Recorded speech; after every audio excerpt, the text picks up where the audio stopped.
രാഷ്ട്രീയം എന്തുമാവട്ടെ, വേടൻ ഒരു വലിയ സമൂഹത്തെ സ്വാധീനിക്കുന്ന ഒരു പൊളിറ്റിക്കൽ മെസ്സേജ് കൊടുക്കുന്ന ഒരാൾ കൂടിയാണ്. അയാൾ ഏതെങ്കിലും തരത്തിലൊരു ക്രിമിനൽ ആക്ടിവിറ്റിയിൽ ഇൻവോൾവ് ആണെങ്കിൽ അയാൾക്ക് അതിൻ്റെതായ ശിക്ഷ ലഭിക്കണം. പക്ഷെ നോക്കൂ, ആ 6 ഗ്രാം കഞ്ചാവ് അയാളുടേതുമല്ല, അയാൾ സന്ദർശിച്ച ഫ്ളാറ്റിൽ നിന്ന് കണ്ടെടുത്തു. 9 പേരാണ് മൊത്തം കൂടി. നമ്മളൊന്ന് ഡിവൈഡ് ചെയ്ത് നോക്കിയാൽ 6 ഗ്രാം ഡിവൈഡഡ് ബൈ 9 എത്രയാണ് എന്ന് നോക്കൂ. നമ്മുടെ രാജ്യത്തെ NDPS ആക്ട് പറയുന്നത് എന്താ? 1 കിലോഗ്രാം വരെ ആണെങ്കിൽ അതിനെ സ്മോൾ ക്വാണ്ടിറ്റി ആയും പരമാവധി 6 മാസം അല്ലെങ്കിൽ 10,000 രൂപ നിങ്ങൾക്ക് പിഴയൊടുക്കി കടന്നു പോകാവുന്ന ഒരു കേസാണ്. 1 കിലോഗ്രാം മുതൽ 20 കിലോഗ്രാം വരെ ആണെങ്കിൽ അത് മീഡിയമാണ്. 20 കിലോഗ്രാമിന് പുറത്താണെങ്കിൽ മാത്രമാണ് അത് 20 വർഷത്തോളം റിഗറസ് ഇംപ്രിസൺമെന്റിന് പോകുന്നത് കൊമേഴ്സ്യൽ ക്വാണ്ടിറ്റി.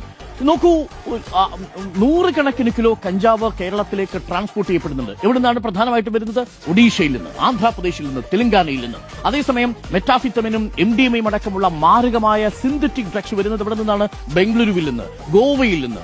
ഈ റൂട്ടിനെ കൃത്യമായി പിന്തുടർന്ന് പിടിച്ച ആ സോഴ്സ് എന്നേക്കുമായി അവസാനിപ്പിക്കുന്നതിനു പകരം ഈ 1.5 ഗ്രാം കഞ്ചാവ് 9 പേർ 6 ഗ്രാം കഞ്ചാവ് ഉപയോഗിച്ചു എന്നത് പിടികൂടി എന്ന രീതിയിലേക്ക് ആ വാർത്ത പോകുമ്പോൾ അതിന്റെ ഉദ്ദേശശുദ്ധിയിൽ നിന്ന് മാറുകയും അത് കേവലം ഒരു PR ആക്ടിവിറ്റി ആയിട്ട് മാറുകയും ഇതാ ഇവിടെ എക്സൈസ് സജീവമാണ്, ഇവിടെ ഇതാ ഈ വേട്ട സജീവമാണ് എന്ന തോന്നലുണ്ടാക്കുകയും ചെയ്തു. പിടിക്കരുതെന്നല്ല ഞാൻ ഈ പറഞ്ഞത്. പക്ഷെ അതുമായി ബന്ധപ്പെട്ട് പോകുമ്പോൾ ഇപ്പോൾ പുതിയ കേസ് ചാർജ് ചെയ്യാൻ പോവാ. വീട്ടിൽ നിന്ന് വടിവാളും വാക്കത്തിയും കണ്ടെത്തിയിരിക്കുന്നത്. ഫ്ളാറ്റിൽ പിന്നെ വാക്കത്തി അല്ലാതെ വേറെന്താ വയ്ക്കുക? നമ്മുടെ വീട്ടിൽ വന്നാൽ കാണുമല്ലോ മാരകായുധങ്ങൾ. ഒന്ന് കോടാലി, വീട്ടിൽ തേങ്ങ പൊതിക്കാൻ വെച്ചിരിക്കുന്ന